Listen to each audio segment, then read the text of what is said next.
Fala, gente querida, paz do Senhor. Hoje nós vamos falar sobre a necessidade de ser novo.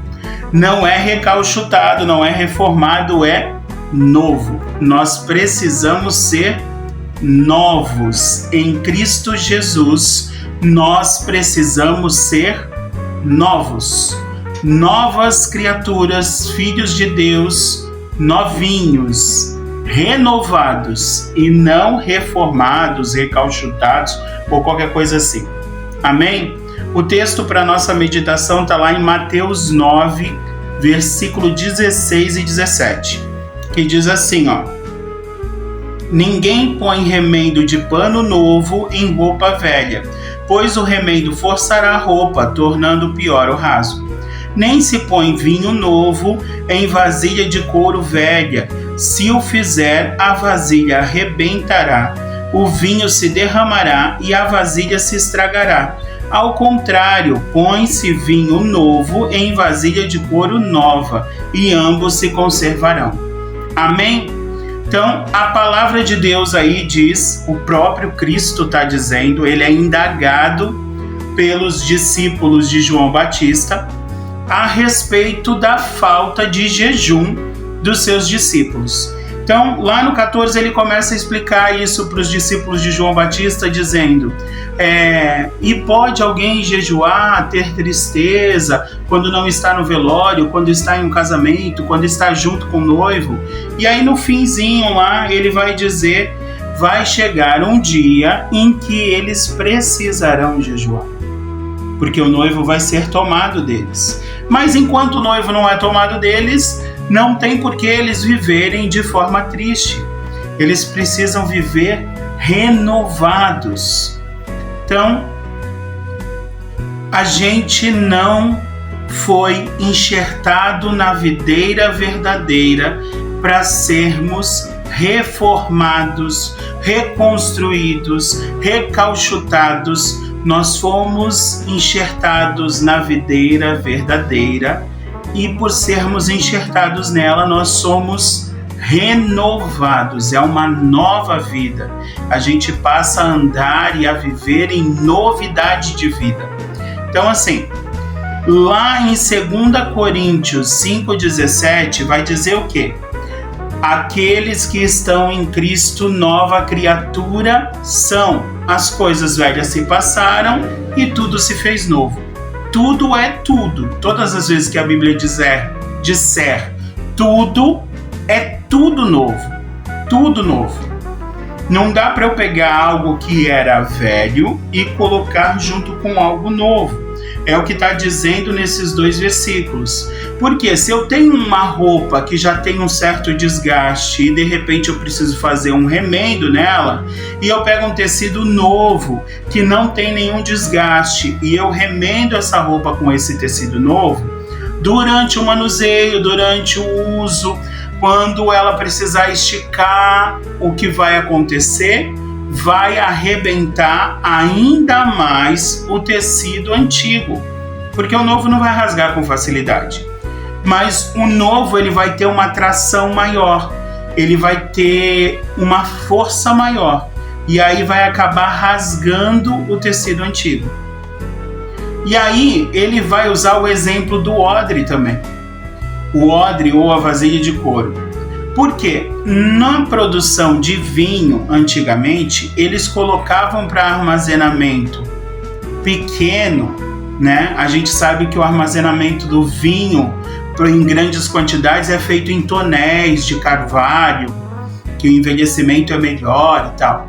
Mas quando era feita uma produção para consumo próprio, era armazenado em odres feitos de couro. O que acontece? O vinho ele vai fermentar, então ele vai dar uma expandida. O couro novo ele tem espaço para expandir, ele tem uma elasticidade para expandir. Então ele vai expandir e vai expandir junto o couro enquanto o vinho é expandido, e com essa expansão não arrebenta. Mas passado um certo tempo, e você vai reutilizando essa garrafa de couro, ela já expandiu um pouco. Então, de repente, você coloca mais vinho novo. Esse vinho vai fermentar mais uma vez e vai expandir mais. Vai chegar uma hora que essa garrafa ela não vai resistir. Vai chegar uma hora que esse odre ele vai arrebentar. Então, Jesus orienta. Não é possível colocar o que é novo dentro do que é velho. Ele está falando do quê? Ele está falando acerca do jejum que eles questionaram. Ele está falando assim, olha, esse jejum que vocês estão fazendo, esse jejum cabe no judaísmo sem o cristianismo. No judaísmo que foi dado a Moisés, em todas aquelas leis que foram substituídas por Jesus, substituídas não, mas adequadas, é a palavra mais assertiva, adequadas por Jesus a 2 mandamentos, porque estava difícil, estava sobrecarregando as pessoas, tem que lembrar de 613. Então, para não sobrecarregar mais, ele diz assim, ó, venha a mim todos aqueles que estão cansados e sobrecarregados e eu vos aliviarei. E darei a vocês o meu jugo que é suave e leve. Ame ao seu Deus acima de todas as coisas e ao teu próximo como a ti mesmo. Então, ele pega 613 e transforma em 2.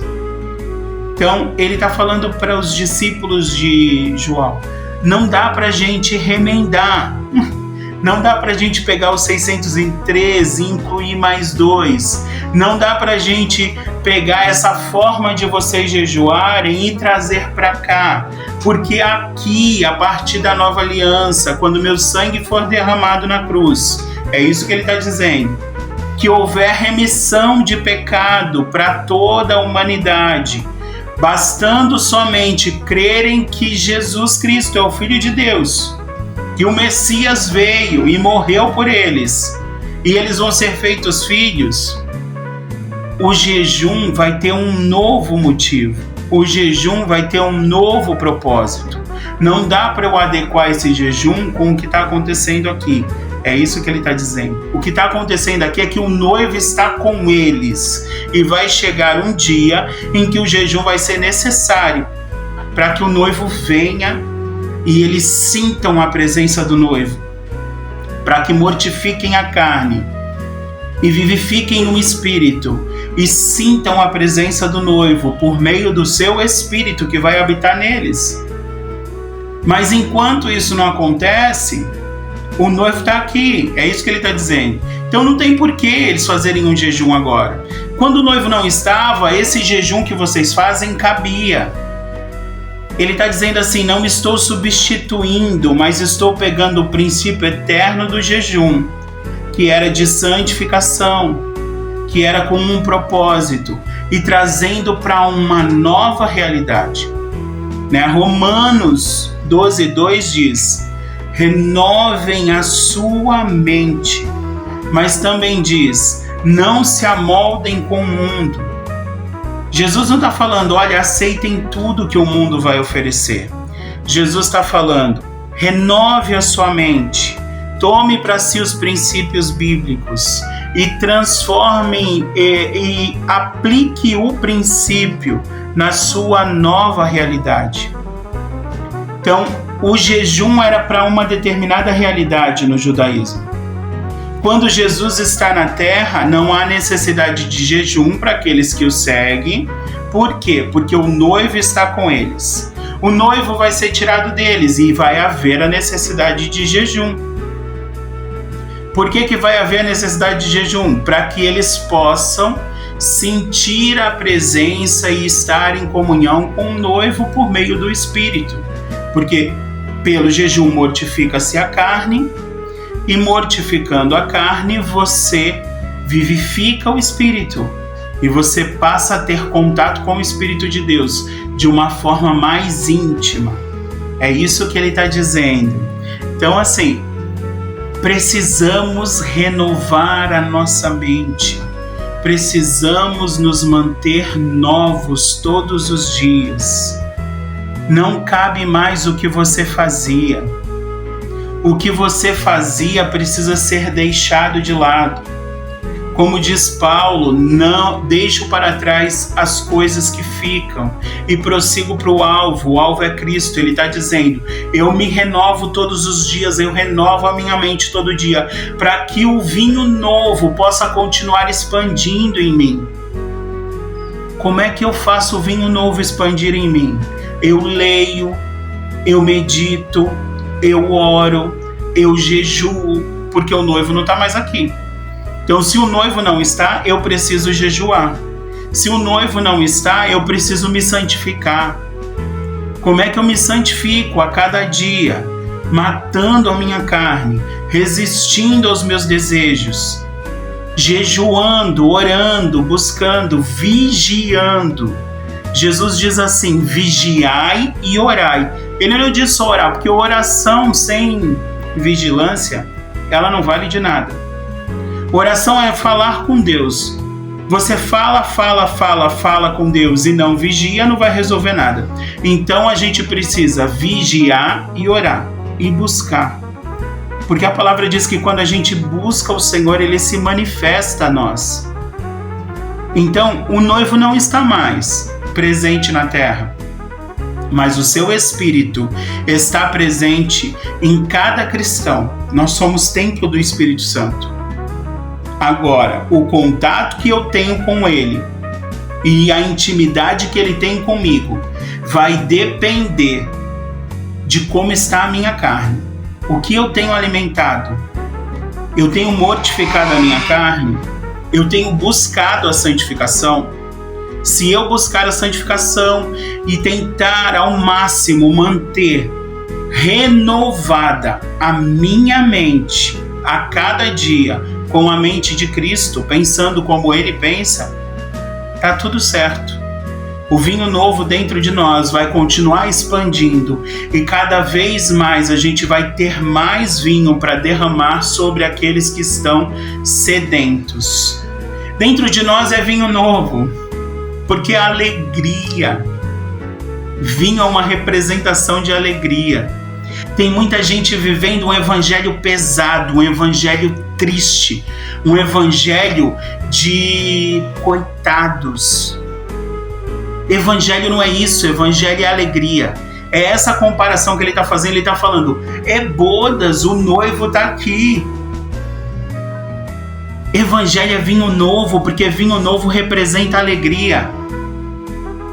Evangelho é vinho novo, mas quando o vinho novo é depositado em nós, do nosso interior, vai fluir um rio de águas vivas. Águas vivas não são uma água que tem vida, é uma água que não para de jorrar, você se transforma numa fonte. Se você se renova a cada dia pelo poder do Espírito, se você se renova nele a cada dia, esse rio vai fluir do seu interior. O vinho novo vai continuar expandindo em você e você vai ter sempre mais para derramar, porque quanto mais eu dou, mais eu tenho. É isso que a palavra diz para mim e para você. É isso que esse devocional está dizendo para mim e para você. Continua buscando, continua jejuando, continua orando, mas continua vivendo alegre. O Evangelho é festa. O Evangelho é como uma boda. O Evangelho não é como um velório. Mas tem pessoas vivendo no pesar. Tem pessoas vivendo no... não, eu preciso jejuar, porque se eu... Não. Não é isso. É fazer por vontade de fazer, não por obrigação. Eu quero fazer porque eu quero ter contato com o noivo. Eu quero mortificar minha carne para ter contato com o espírito do noivo. Eu quero mortificar minha carne para estar mais próximo dele, para ter mais do vinho, para ter mais da alegria, para ter mais da água viva jorrando do meu interior. Para poder matar a sede daqueles que ainda não perceberam isso e que precisam também receber desse Espírito, que precisam também ter a sua sede saciada. É para isso, é por isso. Esse é o motivo. Não é porque alguém falou para mim que eu tenho que ler a Bíblia. Eu leio a Bíblia porque é a palavra do meu Deus. E eu quero saber o que Ele tem para me dizer. Não é porque alguém falou que eu tenho que jejuar. É porque eu sei que quando eu jejuo e busco, eu estou mortificando a minha carne e vivificando o meu espírito. Não é porque alguém falou que eu vou orar. Eu vou orar porque eu estou cheio de coisas para contar para Ele. É sobre isso. É sobre esse evangelho que é um evangelho que é um casamento, é uma festa de casamento. É uma noiva sendo preparada para receber o seu tão esperado noivo. Maranata, hora vem Senhor Jesus. É sobre isso. Então que você medite nisso, que essa palavra encontre um espaço, um solo fértil no teu coração e que você possa viver um evangelho suave, porque o fardo que Ele nos entregou é leve e suave e não é pesado. Não é por pesar, porque Deus ama quem faz com alegria. É com alegria. Que Deus abençoe a sua vida e até um próximo devocional. Tchau, tchau.